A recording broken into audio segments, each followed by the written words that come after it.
Los mitos dicen que cerca de Eleusis, en el camino que conduce a Atenas, en un lugar llamado Erineo, vivía un hombre muy perverso llamado Polipemón o bien Damastes. Polipemón significa en griego antiguo muchos males. Damastes significa el controlador. Pero en la actualidad lo conocemos sobre todo como Procusto, que significa el que estira, el estirador. Procusto recibía a los viajeros en su posada, les daba de cenar y después los invitaba a recostarse en una cama que les tenía preparada. Una vez tendidos en ella, los amarraba y si eran más pequeños que el largo de la cama, los torturaba estirándolos hasta provocarles la muerte. Si los viajeros eran altos y sobrepasaban el largo de la cama, Procusto les cortaba la cabeza. Como mencionamos ya en otro videoensayo de esta serie, fue el héroe civilizador ateniense Teseo quien dio muerte a Procusto, permitiendo así que los viajeros transitaran sin peligros entre Eleusis y Atenas. En aquella ocasión hablamos de la nave de Teseo. Hoy abordaremos otra metáfora, también extraída de la mitología griega, que nos servirá para iluminar una imperfección muy generalizada de nuestra manera de pensar. Se usa la expresión el lecho de Procusto cuando se intenta que la vida humana o que la realidad, con toda su infinita y heterogénea riqueza, entren forzadamente en simplificaciones preconcebidas y erróneas. Para ilustrar esto, citemos unas líneas de La carta robada, cuento del atormentado Edgar Allan Poe. En ellas, el detective Auguste Dupin, para muchos el primer detective en la historia de la literatura, mantiene un diálogo casi socrático con el narrador del relato y en este diálogo critica las medidas adoptadas por la policía de París en su investigación. La policía parisiense es sumamente hábil a su manera. Es perseverante, astuta y muy versada en conocimientos. Las medidas que adoptaron eran excelentes en su género y fueron bien ejecutadas. Su defecto residía en que eran inaplicables al caso en cuestión. Sus recursos constituyen para ellos una especie de lecho de Procusto en el cual pretenden meter a la fuerza sus designios. Continuamente se equivocan por ser demasiado profundos o demasiado superficiales para el caso. Es decir, Dupin se da cuenta de que incluso personas inteligentes pueden errar al empeñarse en que la realidad encaje en sus ideas previas. Después de que nos hemos formado teorías sobre cómo son las cosas, es muy difícil resistirnos a achatar la realidad a la medida de nuestras ideas y muy tentador aplicar el lecho de Procusto a todo lo que se nos presenta. Pongamos otro ejemplo tomado también de la literatura. En la hilarante novela de John Kennedy Toole, La conjura de los necios, el protagonista, Ignatius J. Reilly, entra a trabajar a una fábrica de pantalones que está tan mal organizada que todos los pantalones quedan disparejos con una pierna más grande que la otra. Cuando llegan las primeras reclamaciones escritas de sus clientes, Ignatius J. Reilly, en lugar de reconocer su error, les responde indignado que es su obligación conseguir que la gente adquiera lo que él considera una propuesta vanguardista de la moda.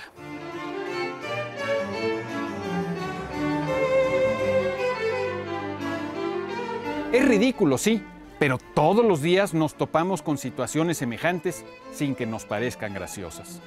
En la educación de entrada, el lecho de Procusto es casi omnipresente.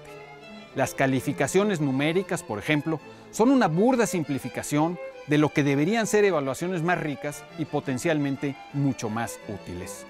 Pero a fuerzas los maestros tienen que calificar con números.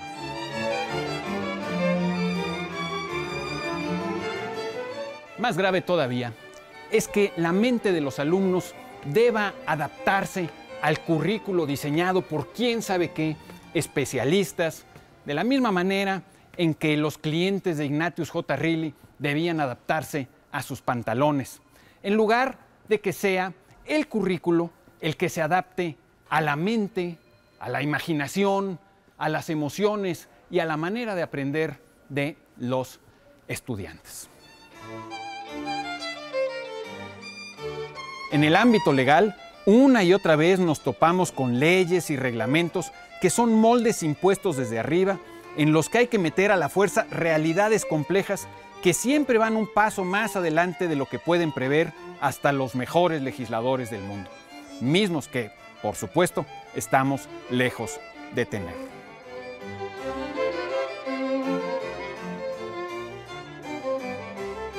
De entrada, apuntemos que la mente humana es muy proclive a simplificar y por buenas razones. Necesitamos modelos mentales, ideas sencillas acerca de las cosas para podernos desenvolver en el mundo con eficiencia.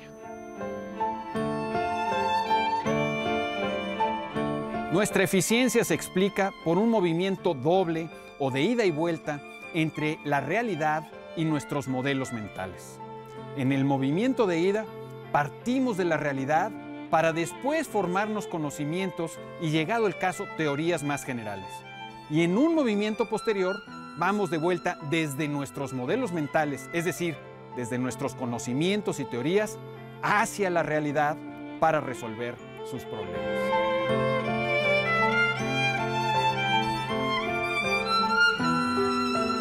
Todos los progresos de la humanidad se deben a este movimiento en doble sentido.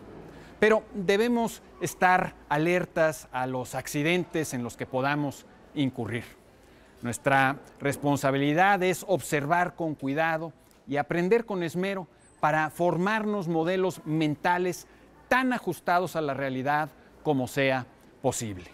Debemos aprender no solo de nuestra propia experiencia, sino también de la experiencia ajena e histórica. Es obvio que una mala observación, parcial o descuidada, o un aprendizaje defectuoso puede dar lugar a modelos mentales inapropiados. Pero incluso los mejores modelos mentales solo son eso, modelos mentales, y no debemos confundirlos jamás con la realidad misma. Por más útiles que nos resulten las generalizaciones, no debemos olvidar que siempre habrá excepciones, siempre habrá asuntos que no encajen del todo con nuestras expectativas. No podemos cerrar la puerta a los hechos, incluso si contradicen nuestras teorías, o mejor dicho, sobre todo si contradicen nuestras teorías. Necesitamos flexibilidad mental para aceptar que las cosas no siempre serán como las hemos supuesto previamente. Ningún sistema teórico, ni mucho menos una ideología, es absolutamente verdadero ni aplicable a la totalidad de los fenómenos.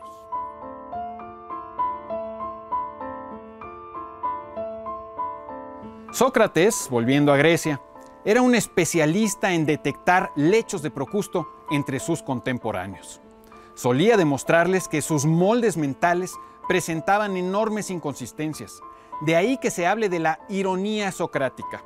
La ironía consiste en detectar la fragilidad, las resquebrajaduras, la inestabilidad de la aparente solidez mental de las personas, comenzando por uno mismo.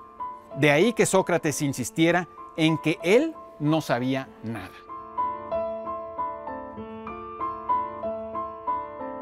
Incluso los conocimientos de las personas más sabias, más eruditas, más acreditadas, serán por necesidad muy limitados.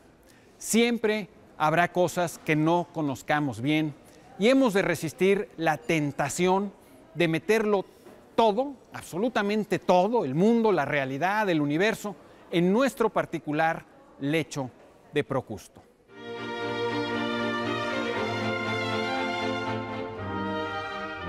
Lo que ya de por sí es una imperfección personal, y aludo también a mí mismo, se vuelve mucho más peligrosa cuando es colectiva. Al poder le encanta aplicar su lecho de Procusto a todos los que estamos abajo, porque se beneficia del orden que nos impone. Y cuando ese poder ni siquiera es acotado por otros, o por las leyes, o las instituciones, o la sociedad, la situación solo puede empeorar.